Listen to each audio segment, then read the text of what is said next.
Hello and welcome back to another video. In this video we're going to be looking at this. And this is basically part one of a two-part series about the afterlife, or if it will focus. Okay, it probably isn't going to focus, but this is something called the Afterrealm, which is basically my world's version of the afterlife. So it's going to be a two-part video, because there's two different parts. There's one right here and one right there. I'm not sure if you can see this one. There we go. So there's Angelheim and there's Hellheim. And there's two different afterlives for my world. So there's a lot we need to get into, so let's just start. First off, really quickly, the video is specifically about the bottom layer, Hellheim. For most of history, Hellheim was the only afterlife that was there. Angelheim is more of a recent thing. Hellheim is made up of 9 different levels, or rings, or layers, or whatever you want to call them. There's 9 different ones. The first ring is Helltropolis, because people are not very creative. The second layer is known as the Wastes. The third layer is known as the Studio. The fourth layer is called the Innards. The fifth is called Medicis. The sixth layer is known as the Wind Tunnels. The seventh layer is nicknamed the Sewers. The eighth layer is named Cryas, and the ninth layer is the Abyss. And the main point of an afterlife is to be what's after somebody's normal life. So if we look down here, I basically have a bunch of different drawings and designs for, different, sinners or dead people, basically. So this is basically what happens when you die. You get a new physical form, and you manifest in one of the different layers. The middle layer is for, people born in heaven, so we can just skip that. But then something else that can happen is if you, sell your soul to a demon, or if your soul is taken as you are dying, you will appear in Hellheim with, more transparent and basically without a soul. This makes you physically weaker, and you just kind of don't have a, with these are semi-physical forms. They're not the same as a normal human body, but they are still bodies. While these are more so force ghosts, you can think of them as. They're more transparent, you can see through them, and they're not as powerful. However, if you gain your mana back, specifically, if you gain your soul back, specifically your mana, you can get a semi-physical form like they have. And then there's Angelheim, but we'll talk about that in a different video. To expand on that point a little, basically once you die, your soul's spirit, which is, if you don't know that, go look at my Magic Part 1 video, it explains that a lot more. But basically your spirit goes to the afterplane, and if you still have mana, then the mana goes with it, and you get a semi-physical form.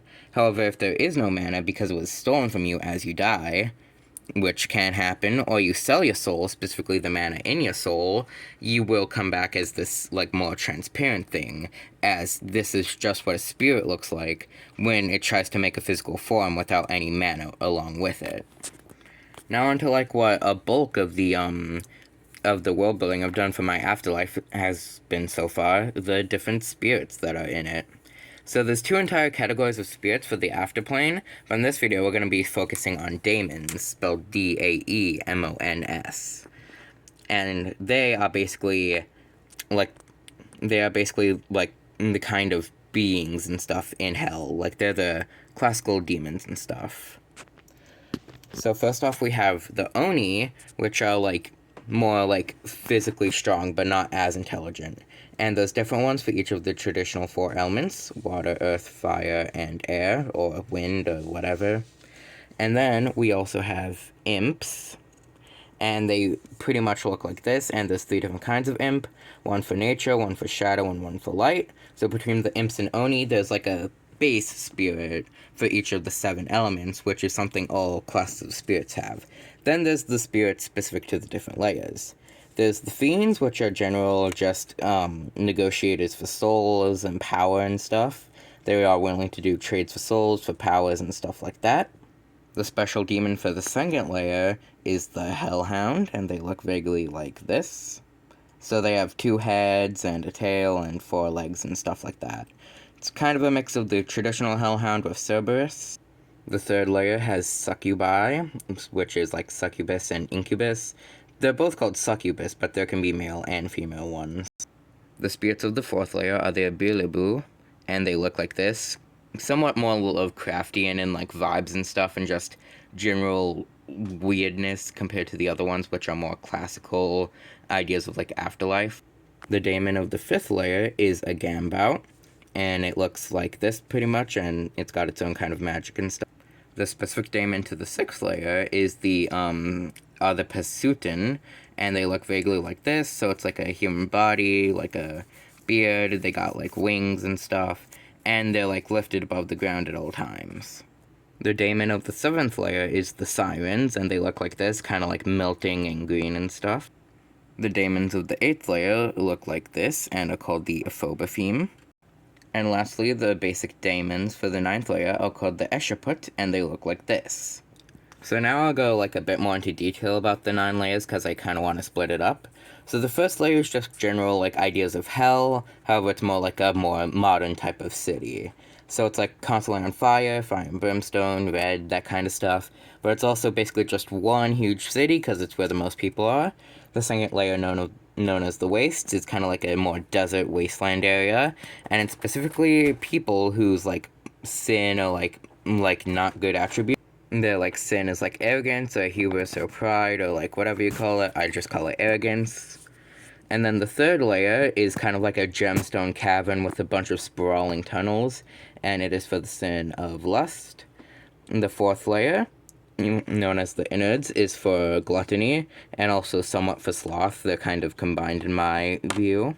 The fifth layer is basically like a plane of gold. However, none of it can be like broken off. Like it is stuck as it is. Like you can't break off a piece to sell or anything like that. You are constantly surrounded by gold, but cannot use any of it for money. And it is for, unsurprisingly, greed. The sixth and seventh layers are the two most similar because, unlike the other ones, they don't have a floor. For the other layers, you need to basically go down caves and caverns to get to the layer below it. However, for these ones, there is no floor between them. These are basically floating islands in the air, and you fall off directly into the next layer, as they're the two most connected, and they're each about abuse, the sixth layer being violence or physical abuse, and the seventh being manipulation or mental abuse. And then the eighth layer of Cryas is basically for like malice, and for people who have like very harmful beliefs like racism, sexism, homophobia, stuff like that.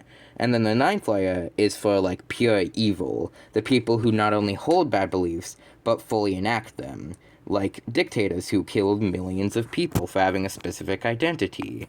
I think you know what kind of person I'm referring to, so I won't really go into much more detail. As stated on before, for the most part you can only really get between layers through like caves and caverns. However, special people, known as the Hellish Kings, can use basically these like teleport pads. It's basically a glowing light that goes all the way from the bottom of the ninth layer all the way to the top of the first layer. And this layer is basically the like layer of light is surrounded by like a building. A building was built around it so that the light like cannot be accessed unless you are inside that building, because each layer is basically like the ninth layer is a pure black abyss. Yeah, so I'm doing this a bit out of order, so we'll get back on that in a second. So as covered, this is more like a desert place, and it's where you grow food. As you know, if you're arrogant, you now become the hillbilly farmer that they probably look down upon, because I don't think arrogance is exactly like like farmers and stuff. I'd say they're not very arrogant. In fact, kind of the opposite. The third layer is for lust, and it's like a gemstone cavern. The fourth layer is gluttony, and you're inside of a body. There's even like lakes and rivers of like stomach acids and fluids and stuff. At least supposedly, like it's just normal water, but it definitely has the appearance of that. And nobody knows if like it's just like normal rock and stuff that seems to just look like the inside of a beast, or if they're actually inside a living creature. The fifth layer is covered in gold. The sixth layer is a bunch of floating islands and continents. However, there's constant windstorms and hurricanes and tornadoes and that stuff. The sewers is full of very dangerous acid. The eighth layer is completely frozen over, and as touched upon before, the abyss is just a pitch blackness where you are always starving and your feet are in pure agony, and you will never find anyone else, even though there's other people in there. You're basically in a black abyss where you can never find anybody else, and it's just an empty existence. Now we're going to be discussing, like, the people in power. So the first step of that is the mortals in power, because not all mortals are exactly like this. Because most are just the average citizens, along with some of the spirits and stuff like that. However, some of them are able to rise through the ranks and become more powerful in hell due to trading souls and things like that. And one of the ones I've designed is this guy, who basically has control of the internet and stuff like that, and he's basically monopolized it. And basically, if you are powerful enough to become, like, one of these princes, as they're called, because we have the kings and then these are the princes, the mortals who take power in hell, they basically gain so much power that they get a new, like, second form, which is, like, known as their full demon form. And this guy is the one of the internet, one of the newest princes added. And basically most of the princes live on the first layer, because that's where most of the population is. However, they're basically all throughout Hellheim, and basically just making everything worse for everyone. And the last step, the last part I have to cover, is the 9 Kings of Hell. And these guys are the top dogs, most powerful people in hell, in terms of physical strength and control. So first off, we have Iblis, who is ruler of the Ring of Arrogance, and looks like this. One thing I want to touch on now is that, like, my spirits in general have been pulling from a lot of, like, mythologies and stories and stuff like that. And for the afterlives, I wanted to take more, like, I did take some things from, like, more mythological things that aren't really as widely practiced today, like the Onis and stuff. However, for the most part, I wanted to take more from, like, Abrahamic religions and stuff like that, and things that are still, to some extent, believed. And I don't want to get, like, not really political, but, like, stuff like that, but with, like, religion, and it's all in good fun. Believe whatever you want to believe, as long as you're not hurting anybody. So first off, we have Iblis, like I said, and then second off is the King of Lust, Asmodeus, and he looks like this. And then for the layer of gluttony, we have Leviathan, who is a giant whale snake thingy. And for the 5th layer, we have Avrion, who looks like this. And he is basically an inspiration for the guy I showed you earlier. He was a big inspiration for Rodriguez, who is the guy I showed you earlier. Sazutu is king of the 6th layer of violence. And then we have Sirenic, who is the leader of the 7th layer of manipulation. And then for the 8th layer, the king is Trifovil, and he looks vaguely like this, like an ice guy with 3 heads, and the wings were cut off because they didn't have enough space. And in case you're wondering, this is based off of how powerful they are. And so it goes from weakest Iblis to the strongest over here.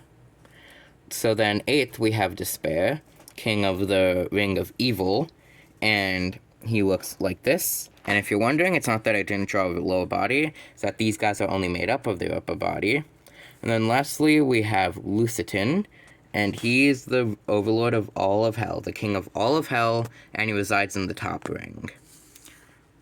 Now, I'll touch on their story a bit more in the next video, but to make a long story short, they used to be in a more powerful position until they were forced down. Lucitan gave up his power and surrendered immediately, at least some of his power, while the rest fought back, and Iblis fought back most of all, as he was the second strongest.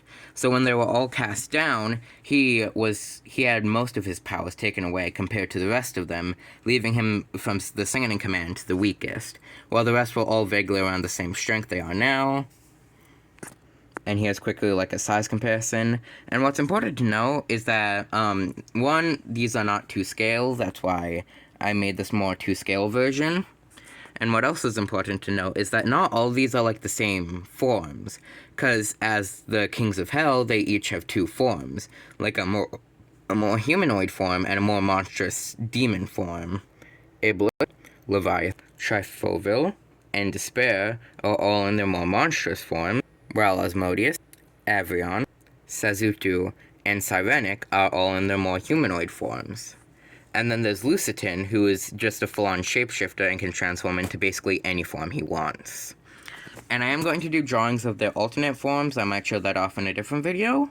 But I think that's about it. This video's gone on pretty long, so I hope you liked it. If you did, please go down in the comments and like and subscribe and leave comments and stuff. Don't need to do that, but if you do, it would be very appreciated. Have a good day, and bye!